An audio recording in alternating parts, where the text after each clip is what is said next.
I'll record this in post. Check. 1 2 1 2.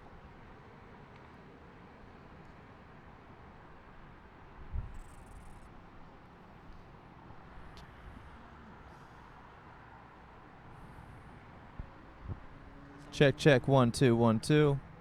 And I'm here. Check. Check.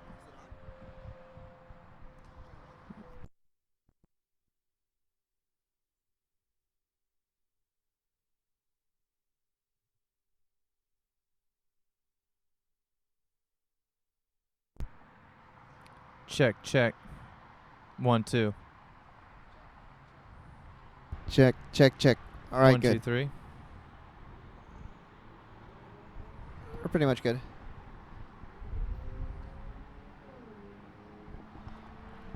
All right. It seems like we got a steady. All right. Check. Hello, we're here. Awesome. Beautiful.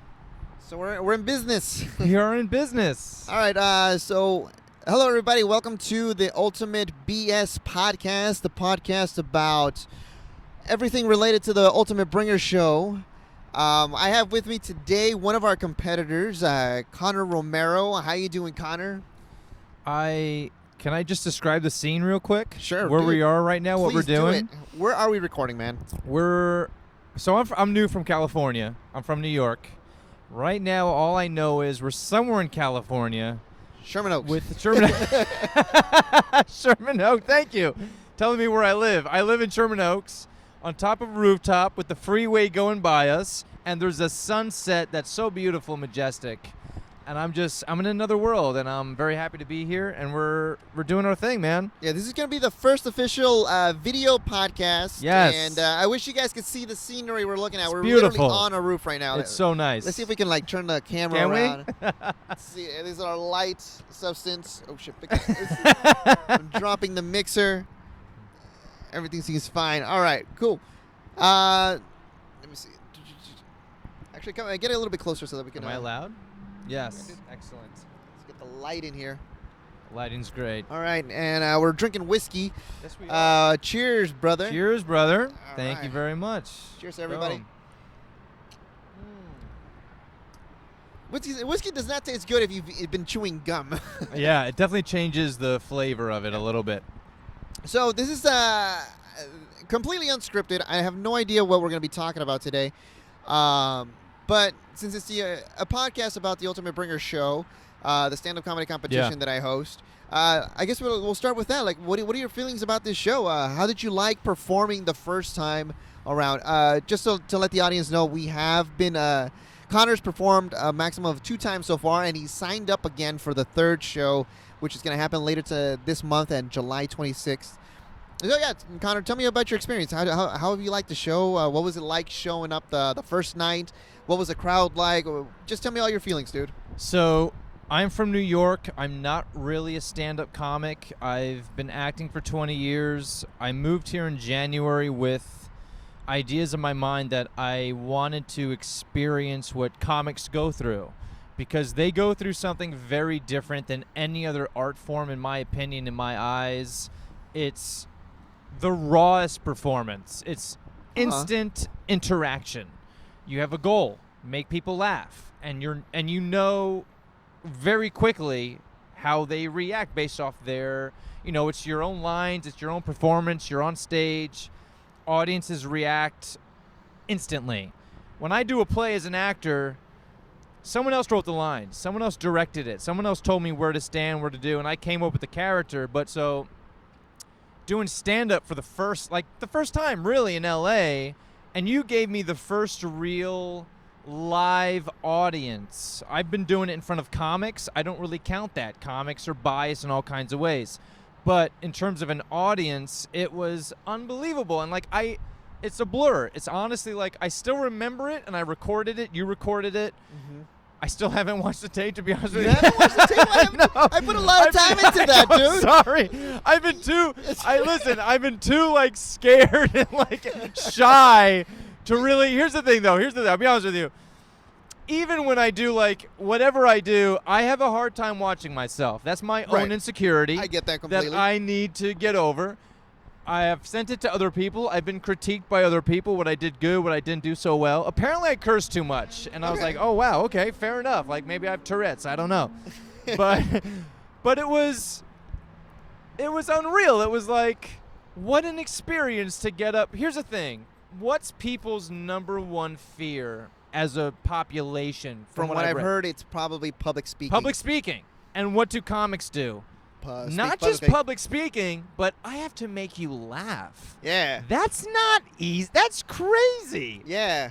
You're all crazy from my perspective. I'm not a comic. I can't relate. They're all nuts that they want to do this, but it's a good test of putting yourself out there, being vulnerable, and I appreciate it. And you gave me the platform to get up and do it. It was amazing. Like, I have nothing. I don't even remember if people laughed. I just know I was up there. There was an audience judging every word that came out of my mouth. Yeah.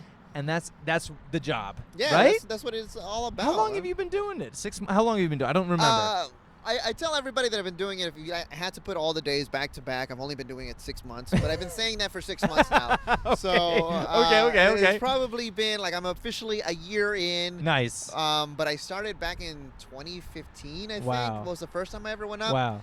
Then like I didn't go up for like a whole year. In 2016 I started, and it's just like life and whatever. Yeah. It's been a journey. That's good. Yeah, man. It's been an interesting journey, I'm sure. Can I tell people where we met? Yeah, dude. Where did we meet? So we met at an open mic, Corky's, right? Yeah, it was Corky's on Tuesdays. And here's the thing. Corky's is an awesome place. Let me just say that. I have a major issue with Corky's because I've been there 3 times and not once have you gone up. I gone up because they have like a 20 list. Like, it's a random thing. It's not like when you sign and then you sign up and then it's random how they call you up. And I've always been number 22, number 23. But I've seen you go up there, and then I've ran into you before where we had a drink and talked and whatnot. I still have yet to perform there, but I remember that's where I met you. Corky's is a really good mic. The first time you met me was the first time I've ever gone up there. Oh, wow. Okay. Yeah, if you remember, that was like... I remember what you talked about. I still remember what you talked about. I went there with the intention of finding more comics to perform for my show, because in the beginning, believe it or not, nobody wanted to perform for me. The whole aspect of like a bringer show is like, I have to bring people to be able to perform. It turns every comic off, especially if they've been doing it for a long time. Really? Yeah. If you've been doing stand-up comedy for enough time, like you've already asked your friends to come out and support you. Right.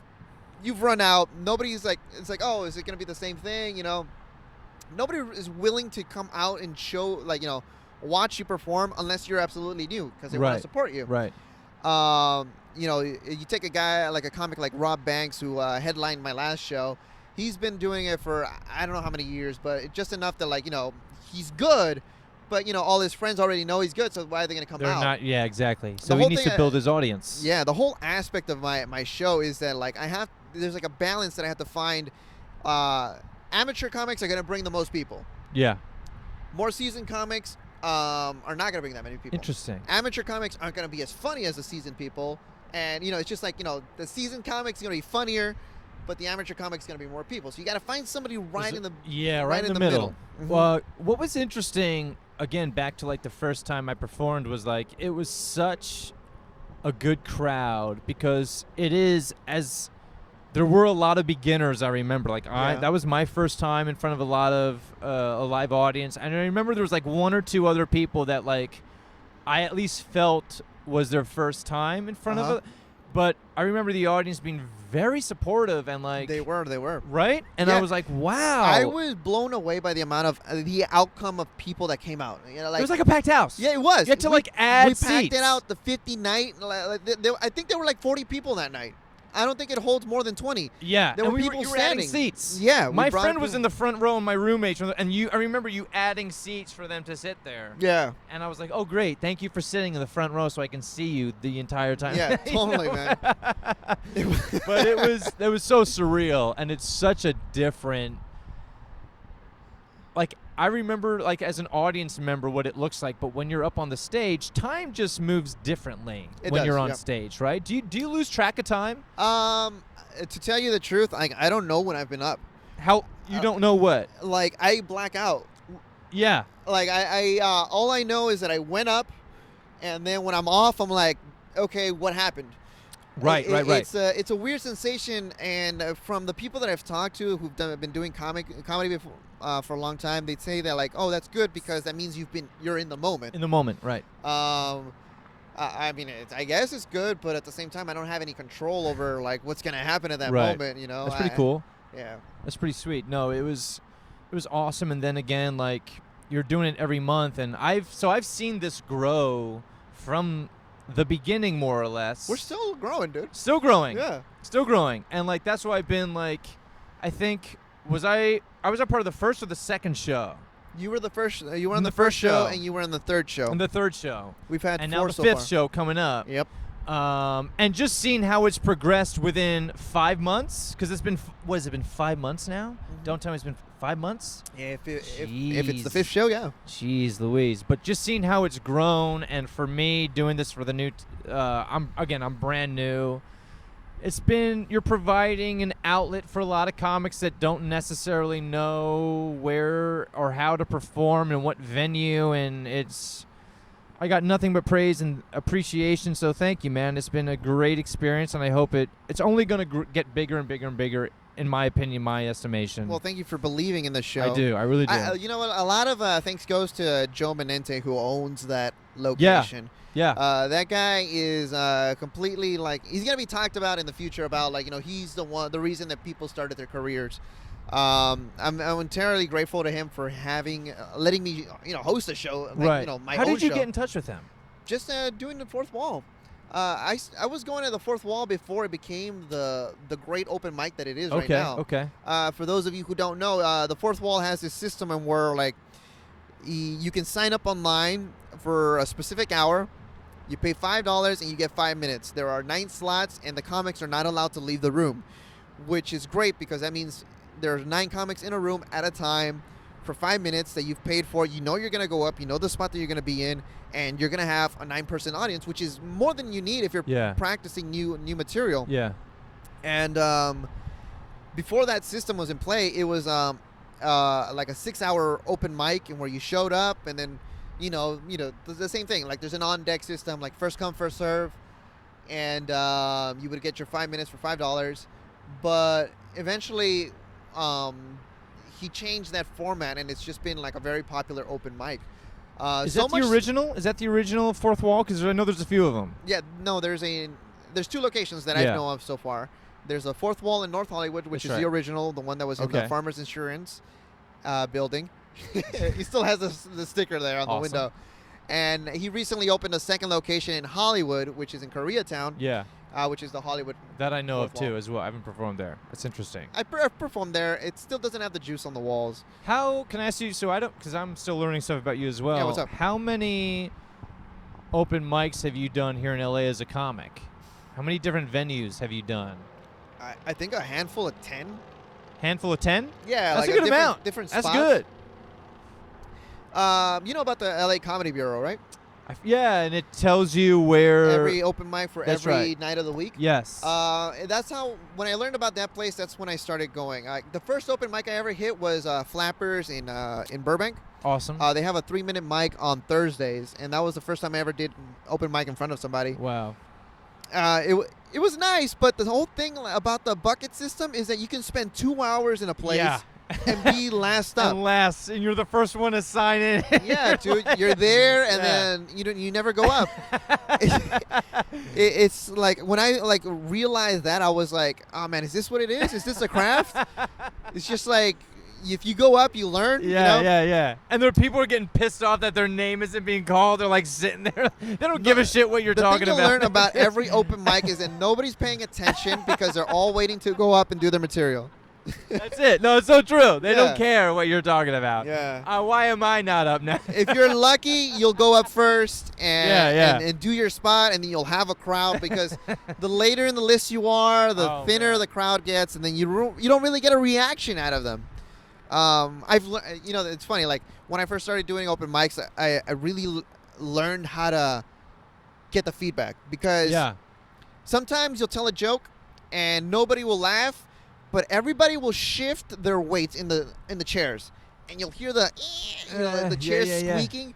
Then you kind of sort of know that like you sparked something, but Sure. you don't know what it was yet. I know. And if you hear like one person go like, like like that, you know that somehow in my brain I equated that like one chuckle from a comic equals 10 laughs. It's huge. It's from huge. People. They don't want to laugh They at don't. your. They don't. It's competitive. It is. And like when I was, here's the thing. Again, I'm very new. I've done literally. I can count on my hands how many times I've gone up to do stand up, and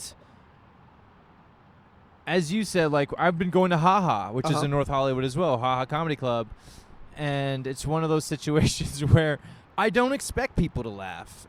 I'm going up to just throw it out there, to be scared, which I am every time I go up, to be nervous, and that heightens whatever comes out, hopefully. Yeah. But also to watching others perform is a learning experience in and of itself, too. Like when I go up and I'm watching other comics go up and do well or not so well, it's like, I don't care. Who gives it? Like, they're doing it. At least they're doing it. Because so many people want to do it, they can't get up to perform to do it in any respect. They're too afraid. So anyone who goes up to do it, I'm like, whether you bomb or you're good, I don't care. Like, you went up at the very least. You know? Because a lot of people don't. Exactly. Yeah, dude. I come across people at my work all the time saying like, oh, yeah, I've always wanted to do comedy. The thing I tell every guy who tells me that, like, give me your phone number. We'll go right now. We'll go tonight. You want to go tomorrow? I'll give you a week. I'll give everybody 3 times to tell me that they've wanted to do it.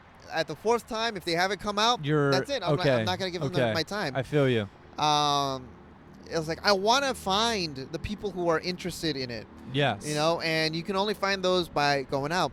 And not to misconstrue, I don't go out that much. Like, I don't, like, I'm not there out every night. I should be putting in a lot more work, but for some reason, like, my creativity is going through doing this, like branding. This is a lot of time, but you are putting it through this. This takes a lot of time to do. So, like, it's not like you're going out and bowling every day when you should be. You're putting in the time for everything.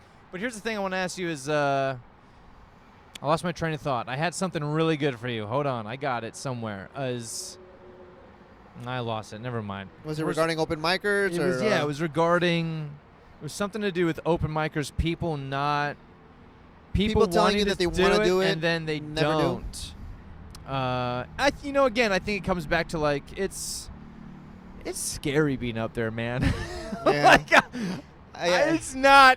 I get like it's not. Oh, I know what it was. Yeah, what's up? What intrigued me about doing this was I would listen to podcasts, I would listen to interviews or whatever with comics and it's not just comics, it's musicians, whatever it may be. What intrigues me about the arts is I feel like people in the performing art world, which you are in, which I am in, everyone that's doing this, dancers, comics, actors, singers, musicians, they have stories, man. They have stories that are they're fascinating. Yeah, man. And I grew up being around people that just told stories. And I'm intrigued. And comics have great stories of being on the road and being in front of audiences where they bombed or where they did well or where they met someone and it led to this and this and this. And it's just that's what intrigues me about this profession is like it you're writing your book every day. Yeah. And it's just story after story. And every time you go up in front of an audience is another story. Oh, yeah. I did well. I didn't do well. Sometimes the times you bombed is more interesting than when you did well. Yeah. I feel. And you learn from that. And again, this is based off no actual experience because I'm new. Right. But from what I've heard, it sounds like, yeah, this is awesome. Yeah. Why not? Yeah, you get used to going up on stage. Yeah. I won't lie though, like those nerves still occur. I just look at it a little different. Like Sure. I think there's like a very fine line between being scared of something and being excited for it. Right. And like you can always psych yourself out. Like, sure. I'm like very nervous, but no, you're not nervous. You're excited to go up. That's what it is. You're just confusing it. Absolutely. Like I've never been afraid of being on stage. Really? Have you felt that way?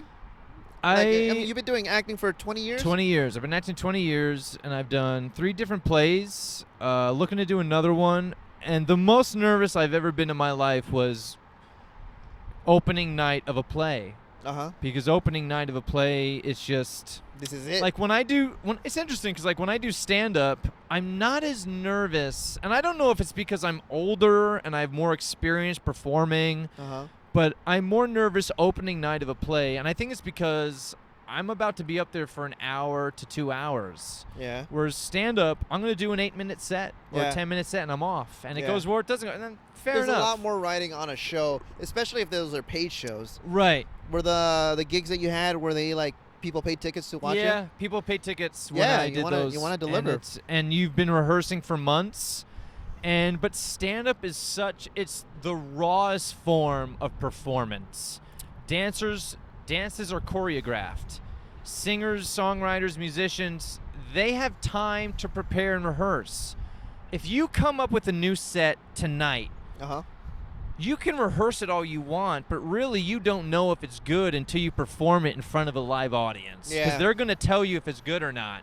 Yeah. And then you got to do a few live audiences to get an average, and you learn from that. That's what's the hardest thing about And that's the hardest stand-up. thing. Like, it's like, imagine I'm in a play, right?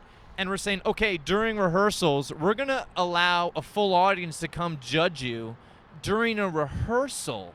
Are you out of your mind? Yeah, No, no, it no. doesn't work like that. But in comedy, it does. Yeah. And that's the only art form where it does. Yeah. And that's why I think it's the scariest. I really liked what you wrote that one day. You posted a picture of you doing stand-up, and exactly what you're saying right now, you wrote it out on your Yeah. Instagram, and I was like, oh, that's very poetic. By the way, tell everybody your Instagram handle so that you can get some okay. followers. It's Conor Romero. Essentially, it's my name, Conor, CONOR, OMERO. I attached the two R's together to try and be cool. Which it was confusing at first when they're making the flyer. I was like, is he I'm mixing sorry. it or no? It's two R's. It's fine. It's what. I'm just saying that I had to process your video twice. And for you to have not God. watched it. No, I know. I've sent it to others. I haven't. I'm gonna watch it because what I'm gonna do for this next one, if I can give you a little insight, Yeah. I'm gonna edit. I do so I just did a music show last month, and I'm not a musician, but I do enjoy creating video content, Uh-huh. and I enjoy creating commercial-esque or advertisement-esque things. Uh-huh. And I'm I'm recording this right now. My GoPro behind this thing, my GoPro behind me. Hello. And this will be included. So for this bringer show at the end of the month, Uh-huh. this will be included in that, along with the last two performances I did, which I will go through and edit a portion to bring people together and give a kudos to you. Which, listen, you've changed. You gave me the outlet I was looking for when I moved to LA. And I didn't know who I was going to meet. I met you, and I don't view this as random. I didn't perform for 3 different times, and I was pissed off about it at Corky's. Legit, I would come home and be like, this is the 3rd time I haven't performed because they had me in number Frustrating. 28, Yeah. and I signed up number 6 or 7. But I met you, Yeah. and it led to this, Yeah. and that's awesome. Yeah. You know what I mean? So I got to take the positive out of it. And this is awesome. I love that this is going on. So I will use this footage and the footage that you've done to promote the next show and see what happens from there. I don't know. It's going to be great, though. I'm glad you're hopeful for the show. I'm very hopeful for Yeah, the show. I'm hopeful too, man. And you saying it is it's very reassuring that okay, I'm doing something that people appreciate. Absolutely. Yeah. Absolutely. I'm a big believer in if you build it, they will come. Yeah. And you're building a platform, and it sounds to me like comics are coming and audience members are coming, and there's all kinds of ups and downs in anything you create. And I've been part of shows where no one showed up. Literally no one showed up, and we performed in front of the director, which we had Yeah. already done Twice. however many times. Yeah. And it was all right. But that's the hurdles, I think. I respect the hustle, man. I Me too. respect you doing and putting in the work and all that. Even us meeting tonight was a very impromptu. Yeah. We've been scheduling. How many rain checks do we have? 2? A few. Yeah, You're yeah, a busy man. yeah. You got kids. He's got kids, so it's a little different. He's got Yeah, for those of you who don't know, single father of twin girls. They're gonna be 6 years old soon. awesome. What's their birthday? Their Let me birthday- guess. Can I guess? Yeah, sure. What are we in July? Yeah. Is it going to be this year? Yes. I'm guessing September 16th. You're very close, but October. Okay, October 16th. Yeah, they're the day before my birthday. They're October 1st. I'm Awesome. October 2nd. Awesome. And so, like, I'll never have a birthday again, and I'm okay with that. It's just... No, it's over for you, but that's okay. Yeah. It's about them now. What are their names? So I'm not gonna tell them who was born first. Okay. But so just to make This is personal. I don't mean to ask you questions that's about cool. your Jesus. My kids' names are Sabelle Olivia Excellent. and Penelope Lucia. Yeah, beautiful, beautiful, beautiful. That's Yeah. excellent. Wow. I like them. They're cool. Yeah, that's good. That's good that you like. That helps when you like. You know, it's actually their fault that like I started comedy. Really? Yeah, dude, they were unplanned. They were not what do you call it? They were. Somebody said a mistake, but what do you call it? They're the catalyst that made me like really become like more what's it called? Introspective. I'm like, what am I doing? What the fuck have I That's done? awesome. Because I was like a straight A student in high school. Wow. I was like I wasn't partying in college. I was having I was doing my homework, doing all this stuff because I had grown up with that whole you'll have it in the future. Do all the work right now, And you will have study, it. graduate, get a degree, get a good job, and once you have a good job, that's when the women will come. And from that, I was like, it created loneliness. The fact that you guys are seeing me do a podcast right now is very out of my comfort zone. I'm a very quiet guy. I talk. I don't know. I hardly ever hang out with anybody.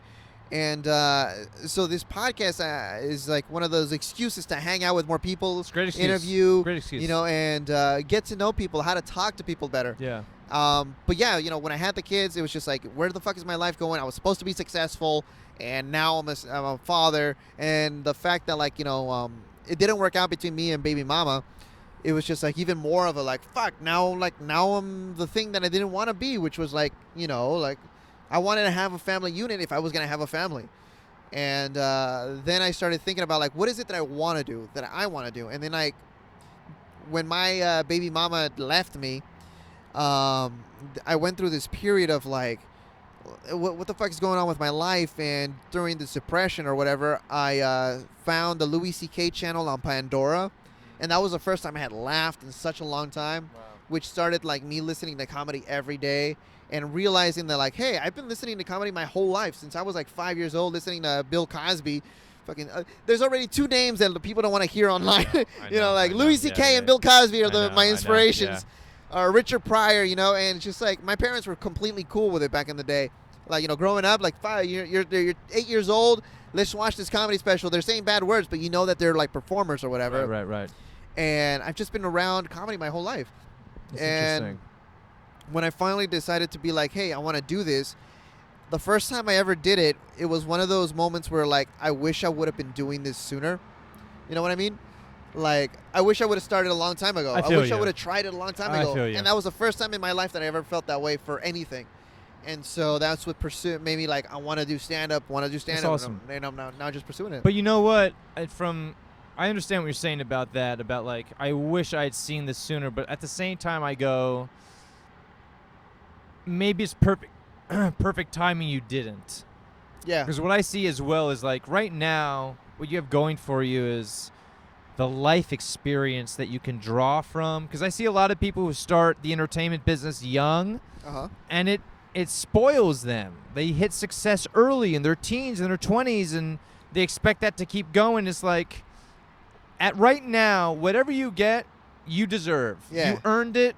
And that's not necessarily the case when you're 17, 23, 24.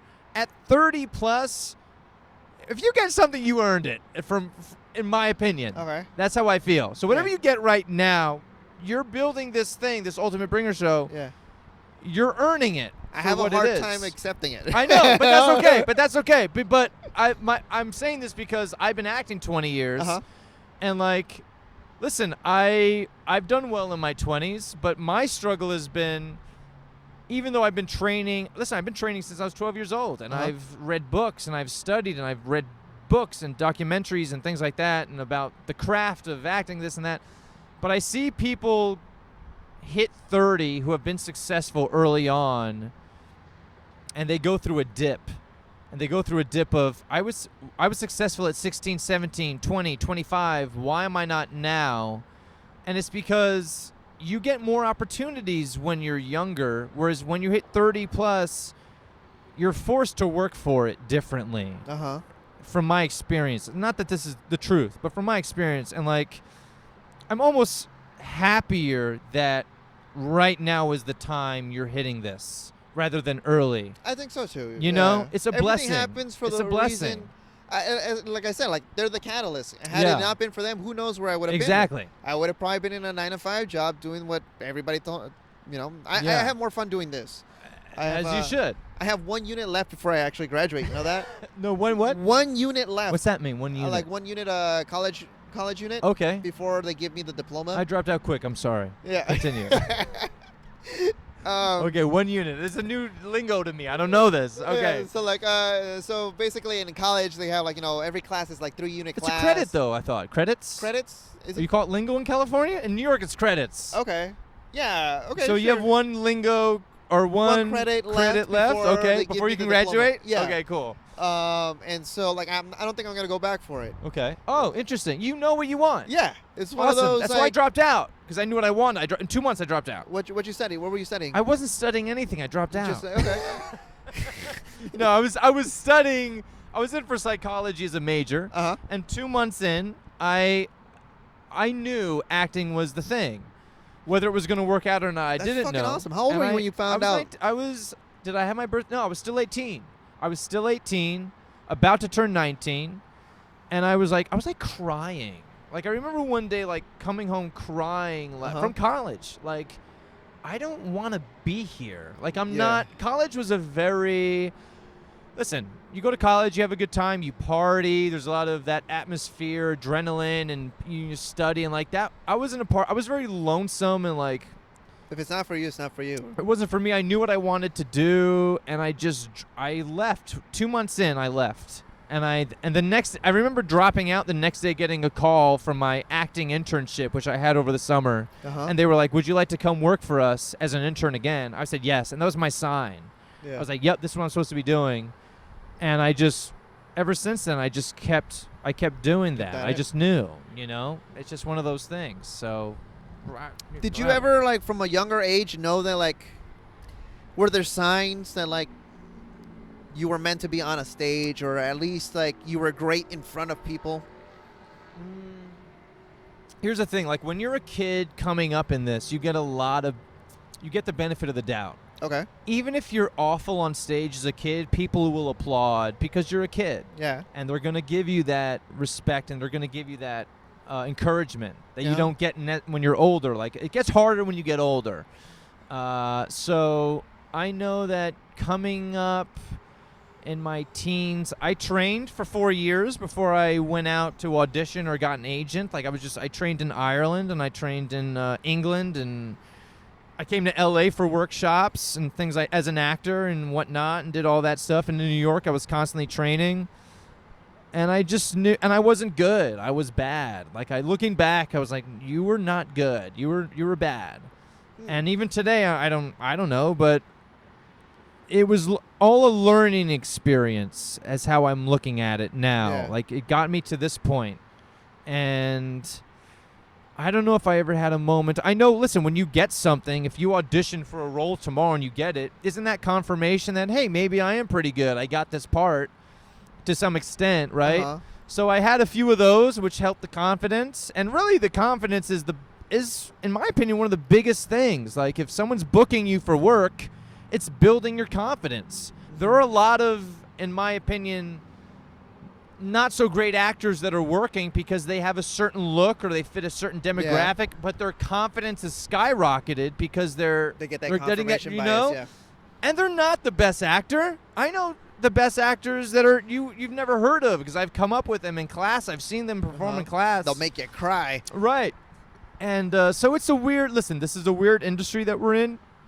And why I love it is because I get to meet people like you, and I get to meet people that are just, they don't care. They just care about performing and who they're going to meet and the life experience of it. And in 20, 30 years, they're going to have stories that are going to blow your mind. And that's what you're building right now, I feel. This Ultimate Bringer show, you're giving people that platform. That's why I keep doing it.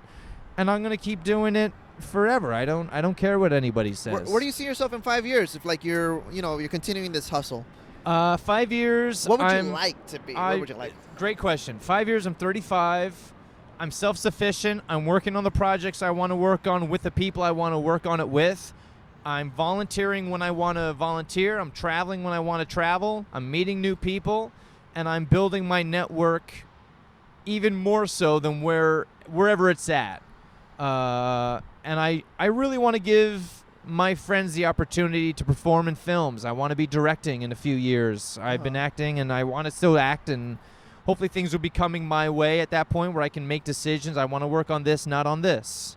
So that's where I see myself. So you want to like create films, right? Yeah. Are you working on anything currently right now? Do you have like something in the works that you're writing, or maybe this idea that you're plotting up? Like, you know what? In 2 years, I'm gonna make this film.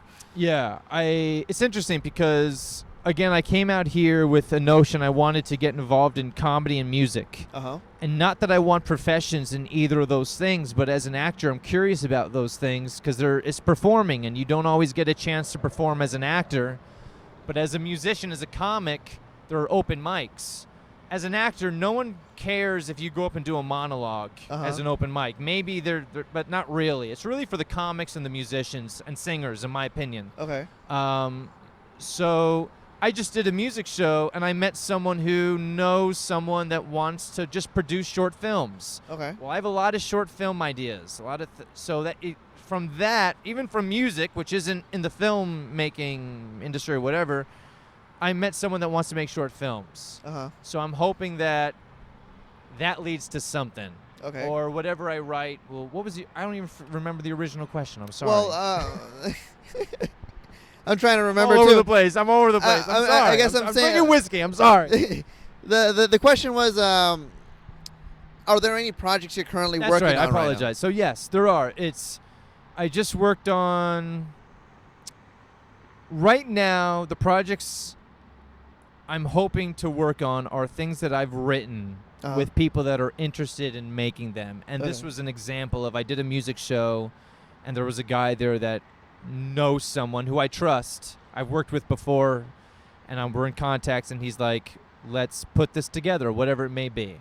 It's a short film. It's based off a real experience I've had here in L.A., and those are the type of things I want to create, things that are based off experiences I've had or that people I know have had, and let's put it to life, like a video journal. Like I write a journal every day, or at least a video one. I don't actually write it down, but like a video, I record stuff. Like I think those are the most like a vlog. Like a vlog. I don't post it. It's just really for me to look at from years later. Post it, dude.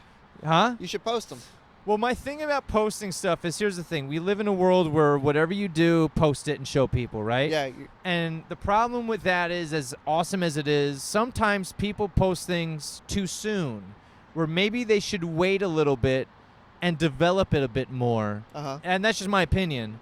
And some of these ideas, like, I want to develop a bit more before I share it with people. I'm not ready to share it yet. I can feel that. Yeah, that's where I'm at. Because before this podcast, this is, I guess you can say this is officially episode 1 of the UltimateBS podcast. I love it. Episode 1. Before this, it was called Journey to Funny. Okay. Which was my other podcast that I have about my personal journey to becoming a world-famous comedian. Awesome. Or at the very least, a funny comedian. Yeah. And that's where I would interview other people about their personal journey. But it's just, how do I say, like, I'm learning, and it wasn't good. It's like I have no idea what questions to ask. So like bringing that back to talking about you and your future projects, I would say just like post them. Like I get it, the whole thing, like because I have like 17 episodes of podcasts that I haven't published at all. Sure. Mostly because I don't know about the RSS feed, and like that's just like I don't even know what that stands for. Yeah, like RSVP. What did he do? Yeah, RSS feed. I don't know. Yeah, and which is and. It's just like, I was like, this isn't a good episode, so I'll just keep it and backlogging it. Sure. But then, about that guy that I was telling you about, Gary V, is like, he was talking about how Gary Vaynerchuk, for those who don't know who that guy is, if you guys look him up on Instagram, you'll gain a lot of value from his videos. And he's completely changed my perspective on what social media is. Because for the longest time, I thought that social media was like, why are people taking pictures of their Right. their food or it's like, who cares, Right. whatever. The moment he started talking about how you can use that to like develop like a brand or That's like true. business, Yeah, it's true. it resonated with me, and I was like, you know what? That's what I got to do if I really want to grow, because the world is on the internet now. I hear you. Can I add to that a little bit? Yeah, go ahead. And I think this is my biggest issue with social media. And I'm not on Twitter. I'm on Instagram. I have a smartphone. It's 2 years new. I told you that. Yeah. I don't have a lot of followers. My biggest thing is like, it's social media, specifically like Instagram, where like now I go through breakdowns, and they're saying you need to have a following. And I get that from a business perspective, the following, because with the following, they're bringing in automatic customers and automatic viewers, and that's more money. Yeah. But the problem with that is, in my opinion, is there are people that are very good at building a following. And I have friends that know how to, give me your phone, I will get you followers, right?